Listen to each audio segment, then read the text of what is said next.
तो एक दिन श्री स्वामिनी जी ने देखा कि हम जहाँ रास करने के लिए आती हैं, यहाँ तो नित्य प्रति बड़ी सुंदर साज सज्जा रहती है, बड़े सुंदर पुष्प रहते हैं, बड़ी बढ़िया यहाँ इत्र का झरना रहता है, ये कौन करता है? तो एक दिन प्रिया जी ने गौर से देखा तो श्यामानंद प्रभु नजर पड़ गए। आहा, प्रिया जी ने कहा, बोले इन्होंने बहुत दिन तक हमारी सेवा करी है, आज इन पर अनुग्रह करना चाहिए। लेकिन निकुंज में बिना सखियों की सहमति के आप किसी पर कृपा नहीं कर सकती हैं। तो बोले सखियों को कैसे मनाया जाए, ललता विशाखा से कैसे कहा जाए कि भाई इस पर कृपा करनी है। और देखो बिना आचार्य के भगवान नहीं मिलते, ये ललता विशाखा आचार्य या सखी हैं, बिना इनके महाराज नरसिंह जी को, बिना इनके महाराज शंकर भगवान को भी रास में प्रवेश नहीं मिला था, अर्थात बिना गुरु के भगवान की प्राप्ति नहीं है। यहाँ ये बात चरितार्थ हो रही है। तो कैसे सखियों से कहा जाए कि आप भी इन पर कृपा करो। एक उपाय निकाला स्वामिनी जी ने, राधा रानी ने, क्या? अब की रात्रि में जो रास हुआ तो रास के बाद अपने चरणों का एक नूपुर श्री स्वामिनी जी ने वहीं छोड़ दिया। कहाँ छोड़ा? सेवा कुंज में। स्वर्ण का नूपुर है और दिव्य कांति में दिव्य तेज प्रकट हो रहा है। क्या पूछे, साक्षात राधा रानी का नूपुर है, वह छोड़ दिया। ये तो चली गई महाराज। अब हुआ क्या? अगले दिन प्रातः काल की बेला में श्री श्यामानंद प्रभु सोहनी लेकर के पहुंचे। जब झाड़ू लगाने लगे उसी समय उनकी दृष्टि उस नूपुर पर पड़ गई। महाराज देखा, अरे बड़ा विलक्षण नूपुर है। आहा, देख करके पहले तो खूब आनंदित हुए, माथे से भी लगाया, सिर पर विराजमान किया। फिर सोचा लगता है यहाँ बहुत दर्शनार्थी आते हैं, तो कोई दर्शन करने कोई बहू आई होगी किसी के घर की, तो उसकी पाँव से ये गिर गया होगा। है स्वर्ण का कीमती है, इसलिए जब वह आएगी तो मैं उसको वापस कर दूंगा। ऐसा सोच करके उन्होंने वह अपनी पगड़ी में खोस लिया, है ना, पगड़ी बांधते थे उसमें विराजमान कर लिया। अब महाराज इन्होंने तो विराजमान किया। उधर गोलोक धाम में श्री प्रिया जी ने अपने मन की बात अपने निज बात श्री ललिता जी से कही। ललिता जी, आज हमारा नूपुर हमको दिखाई नहीं दे रहा, जरा एक बार ढूंढो तो सही, कहाँ है वह? क्योंकि ये दिव्य पार्षद हैं, ये सेवा करते हैं नूपुर इत्यादि, ये सब चिन्मय हैं। इसलिए कल हमने आपको निवेदन किया था परसों की कथा में कि सुदर्शन चक्र के अवतार उन्हें निम्बार्क भगवान है, भगवान की बांसुरी के अवतार श्री हितरवंश चंद्रजू महाराज हैं। तो ये सब जितने भी भगवान के पार्षद हैं, जितने भी संत हैं, ये सब भगवान के कोई ना कोई नूपुर है, कोई बर्तन है, कोई कड़ा है, कोई कुछ है, ये कोई ना कोई अवतारी है। महाराज गजब की बात हो गई। अब हुआ क्या? श्री ललिता जी ने सारे गोलोक में ढूंढा लगाया, कहाँ मिलेंगे, कहाँ मिले। महाराज नूपुर वहाँ गोलोक में दिखाई नहीं दिया। अब दिव्य दृष्टि से देखा, आहा, नेत्र बंद किए तो पता चला कि सेवा कुंज में श्री प्रिया जी लाल जी के साथ रास के लिए गई हैं। जब रास के लिए आप उपस्थित हुई उसी समय आपके चरणों का नूपुर गिर गया और अब तो वह वहाँ झाड़ू लगाने वाले श्यामानंद प्रभु के शीश में बंधा हुआ है। देख करके महाराज अब उन्होंने कहा, बोले भाई बाबा से नूपुर तो लानो ही है, क्योंकि श्री जी को नूपुर है, तो कैसे जावे? तो एक बुढ़िया मैया का रूप बना करके आप उनके सम्मुख उपस्थित हुई और बाबा से कहा, बाबा, अरे बाबा। बोले हाँ मैया। बाबा, हमारी बहू यहाँ दर्शन के ताई आई और बाबा वो घूमते घूमते बाकी पावन को नूपुर, बाकी पायल को नूपुर यहीं गिर गयो है। अब बाबा वो दिख नहीं रहे हो, तो को मिलो हो तो बता। तो बाबा ने कही, मैया मिलो तो है, लेकिन देख दूंगो मैं तबई जब दूसरे नूपुर को देख लूंगो। तू मोते अभी वह नूपुर ले जाए और फिर कोई दूसरी मैया आवे और कहे कि बाबा वो नूपुर हमारी बहू को हो, तो मैं बाबू कहा जवाब दूंगो। तू एक काम कर, अपनी बहू को यहाँ बुला ला, एक नूपुर मेरे पास में, दूसरा नूपुर बाके पाम में ही होएगो, तो मैं जब दोनों को मिलाए लूंगो तब बाके बाद में नूपुर दूंगो। अब महाराज वो बुढ़िया अम्मा ने खूब कुछ 100 सौगंधे खाई।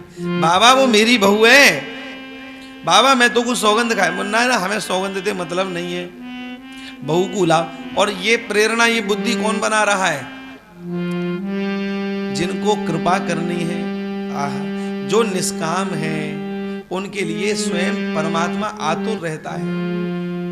भैया हम लोग भी वैसे बन जाएं, हम परमात्मा की चाह ना करें, परमात्मा हमारी चाह करे, है?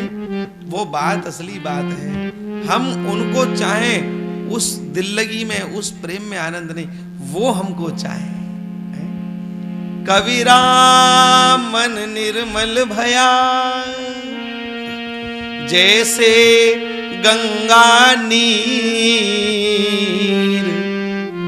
पीछे पीछे हरि फिरे, कहत कबीर कबीर। पीछे पीछे भगवान दौड़ रहे हैं, आगे आगे कबीर दास जी हैं। क्यों?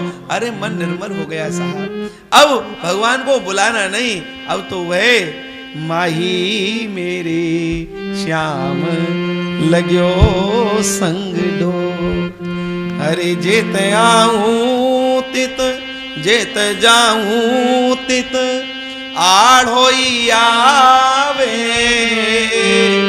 बिना बुलाए बोले, माहिरी मेरे श्याम लग्यो संग। संग में लगे हुए श्याम सुंदर घूमे, वो भाव। आज श्यामानंद प्रभु की बुद्धि कौन बना रहा है? कोई और नहीं, जिनको कृपा करनी है, जो आज भक्ति के ऊपर ढल चुकी है, वह करुणामयी स्वामिनी जी। अहो अस स्वभाव कहूं सुनऊ न देखो। जितना सरल स्वभाव श्री ठाकुर जी का है, उससे भी कई लाख गुना करुणामयी श्री स्वामिनी जी है, लाख गुना। आज बड़े प्रेम से वही भैया उस दिन है, आहा किशोरी करुणा की भंडार, किशोरी करुणा की भंडार। कितनी करुणा! बोले तज घन श्याम हूँ झटपट धावती, सुन कर दीन पुकार। तज घनश्याम, जिनके बिना एक क्षण भी आप नहीं रह सकती, दीन की पुकार को सुन करके उन प्यारे श्याम सुंदर को भी छोड़ करके दीन के लिए दौड़ पड़ती है। ऐसी करुणामयी। तज घनश्याम हूँ झटपट धावती, सुन कर दीन पुकार। किशोरी करुणा की सहज स्वभाव मेरी लाडली किशोरी जू को। सहज स्वभाव मेरी लाडली किशोरी जू को। मृदुलता दयालुता कृपालुता की राशि है। सहज स्वभाव मेरी लाडली किशोरी जू को। सहज स्वभाव मेरी लाडली किशोरी जू को। मृदुलता दयालुता कृपालुता की राशि है। सहज स्वभाव ऐसी सुकुमारी मेरे लाल जू की प्राण प्यारी, ऐसी सुकुमारी मेरे लाल जू की प्राण प्यारी, ऐसी सुकुमारी मेरे लाल जू की प्राण प्यारी, ऐसी सुकुमारी मेरे लाल जू की प्राण प्यारी। धन्य धन्य धन्य जोते इनके उपासी है, सहज स्वभाव मेरी लाडली किशोरी जू को, सहज स्वभाव मेरी लाडली किशोरी जू को, मृदुलता दयालुता कृपालुता की राशि है, सहज स्वभाव मेरी लाडली किशोरी जू को, दयालुता कृपालुता की राशि है। उसी सहज स्वभाव के वशीभूत श्री प्रिया जी आज श्यामानंद प्रभु के चित्त में बैठ गई हैं और कह रही हैं, बोले ना, जब तक वह बहू नहीं आवेगी तब तक मैं नूपुर नहीं दूंगी। ललता जी बुढ़िया के रूप में 100 सौगंधे खा रही हैं। बाबा 20 बहाने बना रही हैं, बाबा वो आ ही नहीं पावेगी, बाबू चले हो नहीं जा रहे हो, बाबा यहाँ ते गई लौट करके तो बाकी पावन में चोट लग गई, बाबा वो आनी, वो कछू है जाए मैया, तू कहे तो मैं तेरे घर चलूं। बोले ना ना बाबा हमारे घर मत चले। हाँ, तो ऐसा भाव बना। अब महाराज जब प्रिया जी ने खूब, ललता जी ने खूब जोर लगा लिया, बाबा नूपुर नहीं दे रहे, तो प्रिया जी से जाकर के कहा, प्रिया जी बाबा बड़ो हटीलो है, ब्रज को है ना टेढ़ो ये सारो, हाँ तो बड़ो हटीलो है, क्या करना चाहिए। स्वामिनी जी गदगद होकर के बोली, अरे ललिते देख, वह बाबा ने हमारे नित्य रास के लिए सुंदर रास मंडल तैयार कियो है। हमारे पावन में कहूं गोखरू या कांटो नहीं लग जाए, यासों नित्य प्रति हमारे रास मंडल को वो बाबा बुहारे हैं। इसलिए बहुत समय है गयो है, अब चल करके बाकू दर्शन देकर के कृतार्थ करना चाहिए। जब ऐसा कहा तो ललता जी ने कहा, जय जय स्वामिनी जी, हम आपके भावों में बाधक कैसे बन सके। जहां पर आप डरनो चाहो, जहां पर आप कृपा करनो चाहो, तो बाकी लिए तो कहा कहें, जैसी आपकी प्रसन्नता। प्रणाम कियो। अष्ट सखियों का समूह श्री ललता जी के कहने पर तैयार हुआ। श्री चित्रा जी, चंपक लता जी महाराज, ललता जी, विशाखा जी, रंग देवी, सुदेवी, सब अष्ट सखियां प्रस्तुत हुई। स्वामिनी जी के संग में सेवा कुंज में दिव्य झांकी हुई। क्या देखते हैं, श्यामानंद प्रभु झाड़ू कर रहे हैं, बुहारी करते करते में देखा कि सामने दिव्य प्रकाश प्रकट हुआ। उस प्रकाश पुंज में से साक्षात श्री ठाकुर जी की आह्लादनी शक्ति, मखेश्वरी, क्रियेश्वरी, स्वदेश्वरी, वह जगत पोषिका, वह श्री कृष्ण प्राण श्री राधा रानी साक्षात निकुंज भवन से प्रकट भई अद्भुत छवि में खड़ी हैं। आहा, देखते ही नेत्रों से अश्रुपात होने लगा, हाथ जोड़ करके खड़े हो गए। हाँ, अभी तक कोई भावना ऐसी नहीं थी कि मैं प्रिया जी का दर्शन कर पाऊं, लेकिन आज परम करुणामयी अपने आप डर गई, दयामयी, करुणामयी, साष्टांग प्रणाम किया। ललता जी इत्यादि सब सखियां खड़ी हैं। जब बाबा बहुत अधिक देर तक भाव विभोर होते रहे तो ललता जी ने कहा, बाबा वो बूढ़ी माई मैं ही, अब तू कृपा करके प्रिया जी को नूपुर उनको प्रदान कर, वो नूपुर इन्हीं को हो। इतना सुना तो और गदगद हो गए।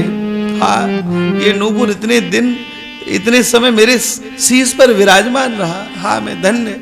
महाराज निकाल करके वह नूपुर बड़े प्रेम से जब हाथ में दिया, प्रिया जी ने लिया, तो लेकर के बड़े प्रेम से आनंद के साथ प्रिया जी ने वह नूपुर श्री श्यामानंद प्रभु के मस्तक पर लगा दिया। यहाँ जैसे ही नूपुर को लगाया तो नूपुर की आकृति उनके मस्तक पर छप गई, मानो श्री प्रिया जी ने उनको अपना लिया हो।